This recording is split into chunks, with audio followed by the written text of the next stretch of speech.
Second subject लेके वो चल रहे हैं, माइनर सब्जेक्ट, तो कभी सिविक्स कर लेते हैं, तो कभी ज्योग्राफी कर लेते हैं। तो ये किस हद तक सही है? क्या सच में एक अटेम्प्ट के मार्क्स के बेसिस पे हमें सब्जेक्ट चेंज करना चाहिए, या एक जो है उस पर डटे रहना चाहिए? प्रश्न अच्छा है, मैं थोड़ा प्रक्रिया बता देता हूँ, फिर उसके बाद आसान हो जाएगा। सिविल सेवा की परीक्षा 3 चरणों में होती है। हर वर्ष करीब 11-12 लाख बच्चे इसमें अभ्यर्थी बनते हैं। पर यह आवश्यकता नहीं सबके सब बैठे। आपने तैयारी शुरू की, आपको लगा कि मेरी अभी तैयारी अच्छी नहीं हुई है, कॉन्फिडेंस नहीं आया, क्योंकि अप्लाई करने के लिए बहुत ज़्यादा फीस की आवश्यकता नहीं है। ये किसी प्राइवेट कॉलेज का एडमिशन नहीं है जहाँ फीस ही 2000 है। यहाँ लड़कियों के लिए फ्री है, जनजाति के लिए फ्री है, बाकी की शायद 500 रुपये फीस है। पहले 150 थी, शायद 500 है। ठीक है, तो बहुत मुश्किल नहीं है। पर जब फॉर्म भरते हैं तो उसके भरने की प्रक्रिया में कुछ चीज़ें समझ आती हैं। तो इन 11 लाख में से करीब 6 लाख के करीब बच्चे ये निश्चय करते हैं जब प्रीलिम एग्जाम होती है इसकी, उसमें बैठे। तो इसका मतलब हुआ 11 लाख बच्चे तैयारी कर रहे थे, 6 लाख एक्चुअली बैठे। उन 6 लाख में से प्रारंभिक परीक्षा के माध्यम से प्रीलिम, जिसमें 2 पेपर होते हैं, दोनों के दोनों ऑब्जेक्टिव टाइप होते हैं, दोनों में गलती के लिए नेगेटिव मार्किंग होती है, उसके माध्यम से हम मेन परीक्षा के लिए चयन करते हैं। और वो कोई छुपा हुआ नहीं है, उनको साफ लिखा है, नियम में लिखा है कि यदि इस साल जितनी वैकेंसी है उसके करीब 15 गुना विद्यार्थी हम फाइनल के लिए लेते हैं। इसमें यूपीएससी का कोई चॉइस नहीं है, हर बार लिखा है यदि हमारी वैकेंसी 900 थी तो 15 से गुणा कर दीजिए, तो करीब करीब उतने बच्चे, उसे 5 इधर 5-10 उधर होते हैं, वो हो सकती है। बट ऐसी नहीं हो सकता कि 15,000 चाहिए और मैं 20,000 कर दिया, वो नहीं होता, वो किसी के बस की नहीं है। तो पहला जो चैलेंज आपका हुआ कि 6 लाख में से 15,000 में अब जो सुविधा आपको हो गई है कि ये 2 जो पेपर है वो कॉमन है, हर बच्चों को यही पेपर देने हैं, अब कोई चॉइस नहीं है इसमें। पहले क्या होता था, एक पेपर होता था, दूसरा चॉइस में होता था, जिसको आप कहते हैं चयन करते हैं पेपर। उसमें बड़ा कंफ्यूजन था, क्योंकि बहुत ज़्यादा रिजेक्शन हो रहा है कि आप 6 लाख में से 15,000 ले रहे हैं, तो जिस ग्राउंड पे बैटिंग कर रहे हैं हर बैट्समैन को उसी ग्राउंड पे जाना है। ऐसा ना हो कि साहब आज तो हम बॉम्बे में बैटिंग कर रहे थे, कल बेंगलोर में कर ली, तीसरे दिन दिल्ली के बीच पे आ गए और वहाँ तो बारिश होती है, वहाँ रात को ओस पड़ती है, तो बॉलर का काम। एक ही बॉल है, कॉमन पेपर है, एक ही ग्राउंड है, कॉमन एग्जामिनेशन है, सब परीक्षार्थियों को एक ही परीक्षा, चाहे आप संस्कृत के हैं, इंजीनियरिंग के हैं, पेपर एक ही है, ना वो इंजीनियरिंग की तरफ है ना वो ह्यूमैनिटीज की तरफ है। यदि सिलेबस आप देखें तो पहला पेपर है do you know your country, it's about India and India's relationship with neighbours. तो क्या हुई, history, geography, culture, arts, society. तो फिर क्या हुआ, इसको ट्रांसफर करें, लोग कहने लगते हैं पॉलिटिक्स है, सोशियोलॉजी है, blah blah, but in effect it is to know the country. किसी भी जो भारत सरकार की सेवा में आना चाहता है उसको अपने देश के बारे में, उसकी कल्चर, उसकी हिस्ट्री, उसकी geography, freedom struggle, development, society needs, सब कुछ आना चाहिए। उसको ये भी पता होना चाहिए कि नॉर्थ ईस्ट भी हमारा हिस्सा है, वो हमसे बाहर नहीं है, और वहाँ की कल्चर भी हमारी कल्चर है। ये खासतौर से हिंदी भाषियों की बड़ी दिक्कत ये है कि उनको ये लगता है कि हिंदी भाषा के बाहर तो देश है नहीं। हिंदी भाषी राज्य मिला के कुल 6 या 7 है, पर पूरे राज्य कितने हैं देश में, तो 21 तो बाहर है। तो ये जो हमारा शुतुरमुर्गी तरीका है कि हम जो यहाँ हो रहा उसी को जाने, वो बहुत ही हानिकारक है। इसलिए जो आपने कहा इसका सिलेबस फिक्स है, उसके लिए आपको हिस्ट्री पढ़नी है, ज्योग्राफी पढ़नी सोशियोलॉजी पढ़नी है, पॉलिटिकल साइंस पढ़नी है, आर्ट्स पढ़ना है, कल्चर पढ़ना है, अपनी रिलेशनशिप पढ़ना ही। हर एक में से 5-5, 6-6 सवाल आते हैं, पर ये सवाल कोई निश्चय फिक्स नहीं है उसमें। इन दिनों जो कुछ हो रहा है, माने G20 हुई, G20 से डायरेक्ट सवाल न पूछ के उन्होंने पूछ लिया हमारे एक रिलेशनशिप की बात किसी कंट्री से, उस पर चर्चा में प्रश्न भी उसके 4 हिस्से हैं। जरूरी नहीं कि उनमें चारों में एक ही करेक्ट हो। यूनिवर्सिटी में क्या करते हैं, वो एक ही करेक्ट होता है।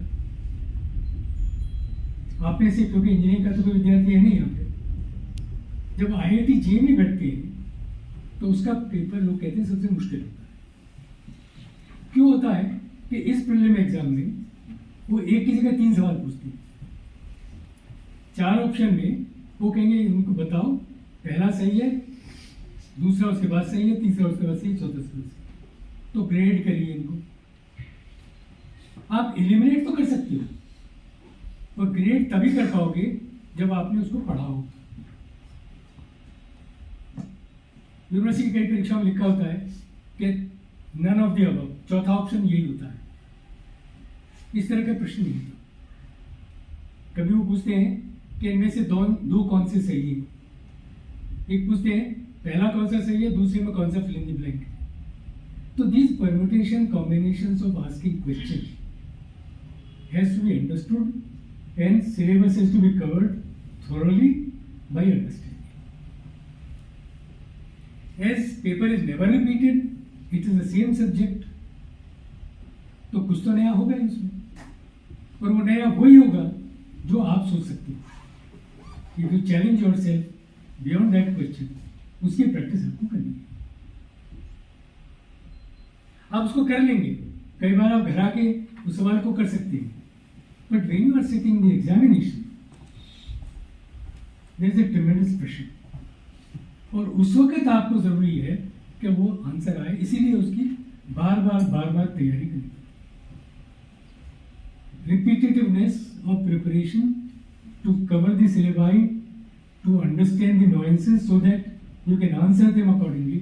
Otherwise, you are going to get a negative marks. Negative mark के नुकसान तो होता ही, आपको देखा, एक तो क्वेश्चन गलत हुआ, ऊपर से जो नेगेटिव आया उसने जो हमारी पुरानी पूंजी थी उसको भी खा डाला। तो पहला रूल हुआ, never attempt A question which you don't know. जरा भी डाउट हो तो मत करिए, डेफिनेटली नेगेटिव जाने वाला है। बच्चों को तो बताया जाता है स्कूल में शुरू से, ज्यादा से ज्यादा सवाल करो, घर में आके बताओ मैंने 5 चुप किए, 5 के 3 पार्ट थे, सबके सब किए। और जब कॉपी चेक करके टीचर दे तो उसके चौबे झगड़ा हो रहा था। ये बड़ी इंटरेस्टिंग बात है इसके बच्चों में, वो टीचर में खराबी निकालते हैं, वो एक्सेप्ट करने को तैयार नहीं है कि मुझसे गलती हुई। और इस परीक्षा में ये मान के चलिए कि एग्जामिनर कभी गलती नहीं करता है, वो बायस नहीं है, वो आपको जानता नहीं है, आपसे कोई लेना देना नहीं है, और उसके इतने चेक्स एंड बैलेंसेस हैं कि वो गलती नहीं करेगा। यदि आपके मार्क्स नहीं आ रहे हैं तो आपने ठीक से विचार नहीं रखा, ठीक से लिखा नहीं, या और आपसे अच्छे लिखने वाले ज्यादा। सो आपका जो एफर्ट है that has to be highest order. Sir ने बात कही थी, हम कर सकते हैं, हम कर रहे हैं, बट उतना नहीं कर पा रहे जितना करना चाहिए। तो उस रास्ते को तय करने की जो दूरी है बड़ी मुश्किल है। आप 90% तो ले आएंगे, जैसे आप कहते हैं 95 डालिए, तो जो 5% का एफर्ट रिक्वायर्ड है वो बहुत मुश्किल है, बस उसकी मेहनत करिए। तो पहला पेपर इस तरह का है, 200 नंबर का है, इसी पे मेरिट बनती है। यदि इसमें से किसी के 187 आए, किसी के 187.5 आए, 187.33 आए, तो वो भी चलेगा। इसमें से आपने 130 नेगेटिव कर लिया तो 177.33 हो गए, तो आपके चांस बना। अब ये 200 मार्क्स में मुझे उन 1000 बच्चों को फिट करना है, तो आप समझ सकते हो कितना नैरो बैंड होगा। हो सकता है वो 1000 से शुरू हो और 800 पे खत्म हो जाए। यहाँ लोग बैठे हैं जिनको अनुभव है, सर को बताइए कि 150-200 नंबर में सबके सबका सिलेक्शन था। तो गलती करने का स्कोप बिल्कुल भी नहीं है। पढ़ाई का आयाम ज्यादा हो, विस्तृत हो, समझ से करें और कुछ नई सोच डालें और रेगुलर प्रैक्टिस करें। ठीक है। दूसरा पेपर जो कंपलसरी है, जिसको लोग सीसेट कहने लगे हैं, उसमें 3 चीजें पूछी जाती हैं जो ब्यूरोक्रेट करता है। वो पेपर मैंने इसलिए लाया था कि हर अधिकारी को वो काम करना आवश्यक है। वो क्या 3 काम है? एक काम है डेटा। हमारे यहाँ कितने लोग गरीब हैं, कितनी एग्रीकल्चर के लिए पानी उपलब्ध है, कितनी खाद पड़ी, कितने एक जाति के हैं, कितने गांव में रहते हैं। तो नंबर इज इम्पोर्टेंट। पूरा बजट पैसे का पैसे में नंबर में ही है ना। इतने लाख करोड़ जीडीपी का नंबर है, सबका नंबर है ना। प्रोग्रेस डेवलपमेंट 3% क्वार्टरली प्रोग्रेस आती है ना। देश बहुत तरक्की कर रहा है, कितनी इकोनॉमी बनेगी? 5 बिलियन। तो ये नंबर्स हैं। ब्यूरोक्रेट पहला काम करता है कि जितनी रिसोर्सेज है उसको पता होना चाहिए और उसका कैसे यूज करे ऑप्टिमली, जिससे ज्यादा को फायदा हो। ये दूसरा एस्पेक्ट है। तो ये मैथमेटिक्स नहीं है इसमें कि मुझे इस गांव में बिजली की सुविधा देनी है तो मुझे पता हो कि इस गांव में सबसे कम घर में बिजली है और पास के गांव में बिजली है। जिलाधिकारी ने चेक किया, पब्लिक डिमांड है, इस गांव में बिजली जानी चाहिए। उसमें बिजली पहुंचाने में जो खर्चा होगा उसका वो बैलेंस करेगा और फिर ऑर्डर करेगा उसको। तो ये क्षमता होनी चाहिए ना आपको। इसको कहते हैं नंबर मैनिपुलेशन। ये मैथमेटिक्स नहीं है। लोगों ने डराया आपको, कहा कि तुम मैथमेटिक्स है। अरे भाई, स्कूल में तो यही कराते हैं ना टीचर। इस क्लास में कितने बच्चे 5 फीट वाले हैं, कितने बच्चे 4 फीट 11 इंच के हैं, यदि आपको निकालना है। आपकी कम्युनिटी में कितने ऐसे लोग हैं जिनकी शिक्षा BA तक है और कितनी ऐसी है जिनकी हाई स्कूल तक है, और आपसे उन्होंने पूछा इसके क्या कारण है। तो आपसे 2 सवाल पूछ लिए इसमें, कितना नंबर है और इसके क्या कारण होंगे। तो 2 सवाल जुड़ गए आपस में। तो इसको कहते हैं पॉलिसी बनाना। ब्यूरोक्रेट पॉलिसी बनाने में भागीदारी करता है, समझ रहे? तो नंबर मैनिपुलेशन सीखिए। It is not differential equation, it is not trigonometry, it is not any other difficult mathematics. It is statistics and simple number manipulation. Weightage is not more than 20%. ये पहले भी था, हर ब्यूरोक्रेट करता है। मैंने इसको उठा के दूसरे पेपर में डाला।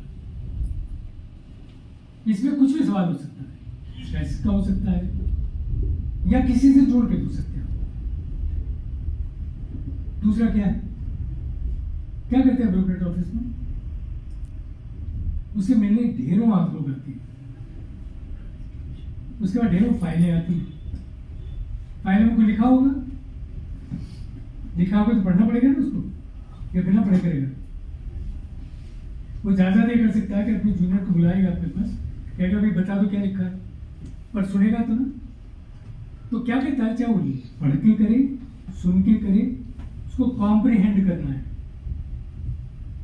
किसी की बात को समझना है और समझने के बाद डिसीजन करना है। तो 2 बातें हुई, मैं बात सुन सकूं और नियम को जानता हूं और फिर डिसीजन करूं। इसको कैसे एग्जाम में ट्रांसलेट किया उन्होंने? आपको एक पैराग्राफ देंगे, वो आप कहेंगे आप इसे पढ़ लो और 3 सवाल देंगे। वो 3 सवाल डिसीजन मेकिंग है कि इस पैराग्राफ को पढ़ के आप क्या ये कंक्लूजन पे आ सकते हैं। एक तो ये काम करता है। दूसरा क्या करता है, जो नीचे का अफसर है वो काफी लंबा लिखता है, उससे कहा जाता है कि पूरी बैकग्राउंड लिखो, पुराने नियम कोट करो, तो वो बढ़ के करीब 3 पेज का एक नोट आएगा। जो अधिकारी जो आप बनना चाहते हो वो उसको कुल मिला के 3 पैराग्राफ में लिखेगा। आपने स्कूलों में किया है ना सर, क्या कहते हैं उसको? प्रेसी राइटिंग। आप सब प्रेसी राइटिंग लिख के आए हैं, तो यूपीएससी में सेकंड कंपोनेंट, थर्ड कंपोनेंट है राइटिंग प्रेसी। एक सिचुएशन एक्सप्लेन करते हैं, अब आपको उसको 2 सेंटेंस में, 3 में, 4 में, 5 में, जो भी चाहते हो लिखना है। और कब लिख सकते हैं आप? जब आपको समझ आ गया है और क्रक्स ऑफ द प्रॉब्लम होगा। अब इसमें क्या तो इंग्लिश है, क्या लैंग्वेज है, मुझे नहीं समझ में। पर ये काम डे एंड आउट करना है ना उसको। चौथा काम उसका क्या है कि जब भी वो डिसीजन ले, उसके सामने एक ही तो उदाहरण नहीं होगा ना। मान लीजिए एक जमीन का टुकड़ा है, सरकारी जमीन है, 5 बिजनेस वालों ने अप्लाई किया कि ये जमीन मुझे दे दी है। नियम में 5 के 5 आ रहे, वो कैसे निश्चय करे कि इस एक को देना? ये लगता है आपको ये निश्चय करता होगा वो? एक तो आप अधिकतर ये समझते हैं कि ऊपर से नेता ने कहा होगा कर दिया उसने। 90% नहीं करते। अच्छा ब्यूरोक्रेट 90% ऐसा नहीं करता है। अब उसको विवेक का प्रयोग करना है। विवेक में उसको इतनी फ्रीडम दी गई है कि जो भी आप काम करें वो जनता के भले को ध्यान में रख के करें। तो उसका डिसीजन हो गया, तो उसके सामने डिलेमा है। उसका रिश्तेदार हो, यदि है तो भी ना दे, क्योंकि उससे जनता की भलाई उसका लिटमस टेस्ट है। So fourth is this component. और 5वां कंपोनेंट क्या है? Are you ethically correct? आप ईमानदार हैं क्या? ईमानदार हो और दिखे भी, ये भी आवश्यक है। आजकल बड़ी मुश्किल क्या हो गई है कि जो ईमानदार नहीं है वो ईमानदारी दिखा रहा है, और जो ईमानदार नहीं है वो बोलता नहीं। जो सच कह रहा है वो बोल नहीं सकता, और जो ईमानदार नहीं है उसका ढोल पीट रहा है। ब्यूरोक्रेट ऐसा नहीं कर सकता। तो ये 5 कंपोनेंट्स पेपर की, और यही 5 पेपर आपको जिंदगी भर 5 कंपोनेंट अपनी नौकरी में करने हैं। इसको उन्होंने कहा उसको क्वालिफाई करिए। कुछ मार्क्स रखे नहीं, क्वेश्चन लिखे जाते हैं उस तरह से। इसमें कुछ ऐसा पढ़ने की जरूरत नहीं है जो वेरी स्पेसिफिक टू दैट। उसकी टेक्निक है बस खाली कि भाई नंबर आए तो कैसे मैनिपुलेट करें, प्रैक्टिस होनी चाहिए आपको। या डिसीजन लेना है तो कैसे डिसीजन लेते हो, इन चीज़ों का ध्यान रखें। सिचुएशन वही है जो आपके आसपास होती है। नहीं, लोगों ने डरा दिया सीसेट तो इतना मुश्किल है, वो तो इंजीनियर्स के लिए बना है, इसमें कहाँ तो इंजीनियरिंग है भाई। यदि आप छोटे छोटे अरिथमेटिक से डरते हो तो जब छोटे दिन बाद बड़े हो जाओगे, नौकरी करने लगोगे, तो तब तो काउंटिंग शुरू करोगे ना। पर नहीं करेंगे, डर बैठा दिया लोगों ने। तो प्रीलिम पेपर के ये 2 पेपर हैं। पहला उससे मेरिट बनती है, दूसरा क्वालिफाई नहीं करोगे तो पहला चेक होगा नहीं, और पहला चेक होगा तो मेरिट बनेगी, मेरिट बनेगी तो मेन पेपर। यहां तक कोई फ्रीडम आपको नहीं है। दूसरा हिस्सा जिसको मेन कहते हैं, मेन परीक्षा से हम क्या करते हैं, हम पर्सनैलिटी टेस्ट के लिए इन्वाइट करते हैं। अभी मैंने आपको बताया 15 times the number of vacancy are selected to the main examination, and from the main 2.5 times the vacancies are called for personality test. तो रफ रिजेक्शन आपका 10,000 का हो गया। अब ये क्योंकि एलोबरेट एग्जामिनेशन है, मेहनत करनी है उसके लिए काफी, और भी क्योंकि पहला सबसे मुश्किल है, क्योंकि रिजेक्शन बहुत ज्यादा है, सेकेंड एलोबरेट बहुत ज्यादा है, तो परीक्षा उसमें क्या है देखिए, लैंग्वेज है और हिंदी भी पढ़ी है।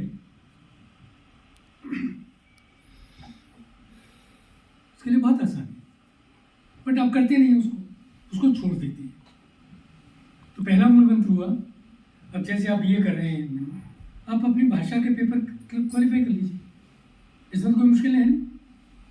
क्या आपने तैयारी कर ली कि भाई जो इंग्लिश का पेपर है हो जाएगा और हिंदी का पेपर ही हो जाएगा। आपको वेट नहीं करना है तब तक। यदि आपने निश्चय किया है अभी ग्रेजुएट करते हो, सिविल सर्विस की परीक्षा देनी है, तो ये तो क्वालिफाई कर ही लो। दूसरा तीसरा जो कॉमन पेपर है वो ऐसे है। ऐसे के लिए क्यों वेट करना? नॉर्मली प्रैक्टिस होनी चाहिए कि 15 दिन में कुछ तो लिख लें, 1 पेज 2 पेज 5 पेज किसी एक टॉपिक पे। तो ये भी आदत डाल लीजिए। तो एक कॉमन पेपर हो ऐसे जिसके मार्क्स काउंट होंगे, लैंग्वेजेस के मार्क्स काउंट नहीं होंगे, वो क्वालिफायर है। तो ये 3 पेपर आप तैयारी कर सकते हो, मुश्किल है। जब आप बीए पढ़ते हो तो कुल मिला के आपको 2 घंटे चाहिए बस। यदि आप ईमानदारी से क्लास में आ जाएं और ये समझे कि टीचर कुछ तो पढ़ा ही रहा है, ये ना समझे कि नहीं पढ़ाता है, तो आपको सिर्फ 1 घंटा पढ़ना है। उसके बाद फिर आपको बीए में कोई दिक्कत नहीं है। लोगों की कहावत है कि इंजीनियरिंग में एडमिशन तो मुश्किल है पर फर्स्ट डिवीजन लाना आसान है। जब तक लड़का निश्चय न कर ले कि उसको तो फेल होना है। यही हमारी बीए की जितनी एजुकेशन है इस देश में, उसका यही हाल है। यदि आप अच्छे विद्यार्थी हैं, टीचर की क्लास में रेगुलरली जा रहे हैं, तो घर पे पढ़ने की जरूरत नहीं है। 60% मार्क्स आ जाएंगे। सर ऑब्जेक्ट करें, बता दें मैं विद्यार्थियों को गलत कह रहा हूँ। बिल्कुल सर। मुश्किल आप अपनी क्रिएट करते हो, आप क्लास में नहीं आते हो तो सीरियस नहीं होते। यदि आपने समय का सदुपयोग किया होता तो शाम के 4 घंटे अवेलेबल थे, उस 4 घंटे में कुछ भी पढ़ सकते हो। क्या पढ़ सकते हो? अब ये मैं आपको बताता हूं। पहला, हर बच्चे को एक न्यूज़पेपर जरूर पढ़ना चाहिए।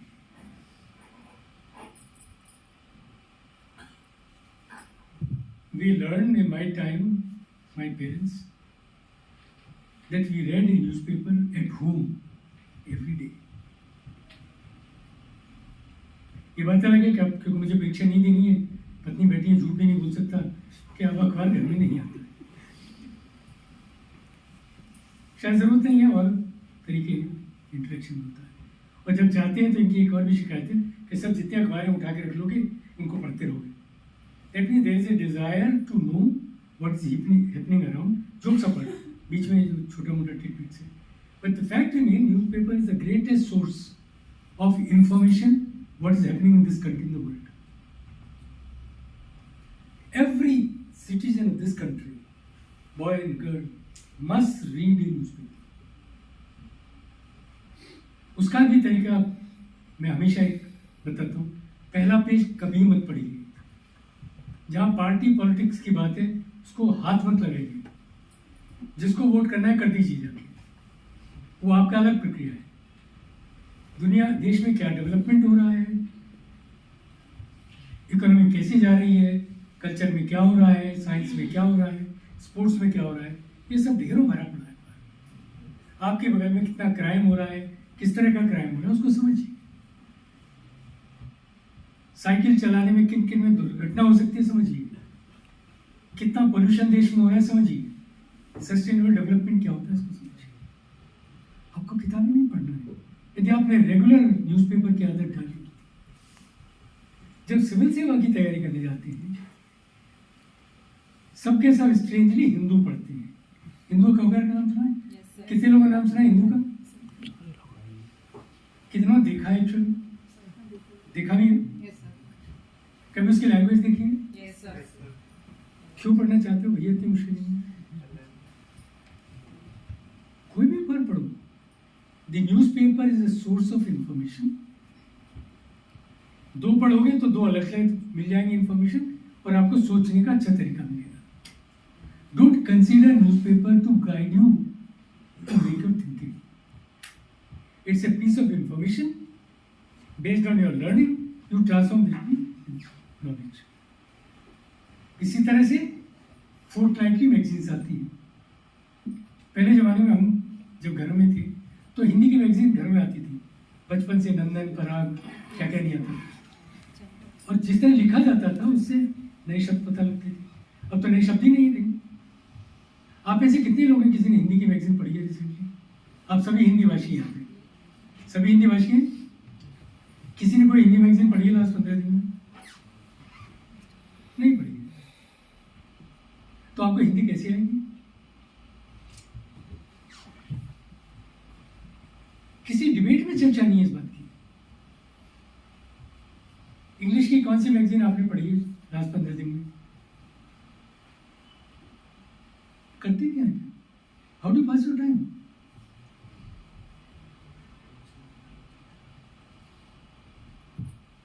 ये इस बात के these things allows you, if you want to become a good citizen, not bureaucrat, good citizen, you should know what is happening around you.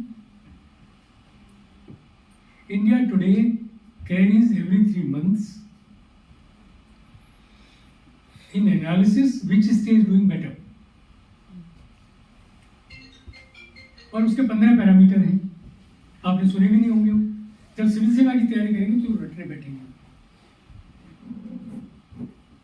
तो जो लर्निंग आपको साथ साथ करनी है, जैसे अभी न्यूज़पेपर पढ़ना शुरू करिए, मैगजीन पढ़ना शुरू करिए, देश में क्या हो रहा है इसमें इंटरेस्ट लीजिए, और इसके लिए 1 घंटा प्रतिदिन चाहिए। जो हमारे स्टूडेंट, मेरे स्टूडेंट बैठे हैं, उनको ये सोचिए कि 1 घंटे चौराहे पर खड़े होकर गप न मार के ये कर ले तो बेहतर है। एनिमल में क्या हुआ होगा पिक्चर में, उसको देख लीजिए, थोड़ा एंजॉय करिए, खत्म करिए। उसमें झगड़ने की जरूरत नहीं है, वो इतना बड़ा चर्चा का विषय नहीं है। तो चर्चा के विषय मन से चुनिए। तो क्या कर सकते हैं? लैंग्वेज कर सकते हैं, नॉलेज बढ़ा सकते हैं, न्यूज़पेपर पढ़ सकते हैं, मैगजीन पढ़ सकते हैं, ऐसे लिख सकते हैं। पहला पेपर क्या था? Knowing country. उसका क्या तरीका है? बहुत आसान है। जो आपने 6th स्टैंडर्ड से लेकर 12th स्टैंडर्ड तक पढ़ा है, क्या क्या पढ़ाते हैं आपको? इस देश में पूरी पढ़ाई स्कूल में होती है, कॉलेज में तो होती नहीं है। उसमें आप क्या पढ़ाते हैं? सब कुछ पढ़ा देते हैं। स्कोर भी किया होगा, कुछ तो नंबर लाए होंगे। उसमें साइंस भी पढ़ाई थी। आपको पता है एनवायरनमेंट के लिए आपके पीछे आपकी शर्ट पे भी छपा होगा। आप तो सब किया, तो सब भूल गए आप। बस उसको रिवाइज करना है। Just keep revising it and improving it consistent with the syllabus. तो प्रीलिम की तैयारी आप आसानी से जब आप ग्रेजुएशन में कर सकते हैं। मेन की तैयारी में 3 पेपर बता दिए, 4 कॉमन होते हैं, और एक जो अभी विद्यार्थी ने पूछा, इस लड़की ने, वो एक विषय चुनना होता है। वो आपकी चॉइस है। हर आदमी हर तरह की बातें करता है, उसमें न जाते हुए जिसमें आपको इंटरेस्ट है, जिसमें आप समझते हैं आप कर सकते हो, करें, और उसको बार बार नंबर लें। यूपीएससी में किसी भी विषय के प्रति कोई लगाव नहीं है। यूपीएससी एक ऐसी मशीनरी है, उसके लिए हर आदमी बराबर है। तो कल कोई एक हिस्ट्री में आ गया, अगली बार ज्योग्राफी में आ जाएगा। जो चुने डट जाइए उस पर। पहले वक्त चुनने में गलती की है तो ये आपकी गलती है। और उसका आसान तरीका ये है, खासतौर से जो ह्यूमैनिटीज के लोग हैं, उनका तो विषय वहां दिया हुआ है। जिसमें बीए किया उसी को लीजिए ना। 3 साल तक पढ़ाई की है, किताबें आपको पता है, वोकेबुलरी आपको मालूम है। तो आप यदि बीए सोशल साइंस में किया है तो बीए हिस्ट्री क्यों लेने जा रहे हो भाई? क्यों? जो चीज 3 साल पढ़ी है, कुछ तो यहाँ घुसा है नहीं घुसा है। मैं समझ सकता हूँ कि मैकेनिकल इंजीनियरिंग का स्टूडेंट है, वो नहीं लेगा। उसका कारण है क्योंकि इंजीनियरिंग का जो सिलेबस है वो बहुत बड़ा होता है, और पहले साल के बाद ही अलग अलग हो जाता है। तो लड़के को लगता है क्यों मैं दोबारा इतनी मेहनत करूँ, मैं आराम से सिविक्स का, सोशल साइंस का पेपर करता हूँ। तो इंजीनियरिंग के लड़के हिस्ट्री लेते हैं, सोशल साइंस लेते हैं, जरूरत पड़ेगी तो पाली भी ले लेंगे, क्योंकि उनको टेक्निक पता है। वो कॉम्पिटिटिव एग्जाम में बैठ चुके हैं, आप बैठे नहीं। तो ज़्यादा क्वेश्चन पेपर करिए, कॉम्पिटिटिव एग्जाम में बैठिए, कॉलेज से कहिए कि और पेपर्स दें आपको, उनको सॉल्व करिए। पर्सनैलिटी टेस्ट लास्ट होता है, पर्सनैलिटी डेवलपमेंट इंटरव्यू के लिए नहीं थे, it's not in interview, it's a personality development. और वो तब आती है जब आपकी आदत में आ जाए कि देश में क्या हो रहा है, आप कैसे रिएक्ट करते हैं, कैसे सोचते हैं। हम सिर्फ वहाँ देखना चाहते हैं कि आपकी सोच औरों से कितनी अलग है, सोच ऐसी है जिससे कोई सोल्यूशन निकल सकता है। आप सोच तो कुछ दे सकते हो, आपकी सोच में आ गया नहीं भाई आज तो सूरज को दूसरी तरफ से निकालना है, क्या निकाल दोगे? तो सोच प्रैक्टिकल होनी चाहिए, इम्प्लीमेंटेबल होनी चाहिए और उसमें कम बाधाएं। मेरे ख्याल से काफ़ी लंबी मैंने बात आपसे कही। मुश्किल किया या आसान किया आपको? कुछ ठीक ठीक लग रहा है? डरने की जरूरत नहीं है, कोई भी कर सकता है। ऐसा नहीं कि जिसने किया उसमें कोई सुरखाव के पर लगे थे जो आप में नहीं है। हमारे पास हर एक के पास वही सब चीजें, वही दिमाग है, वही दो आंखें हैं, दो ही।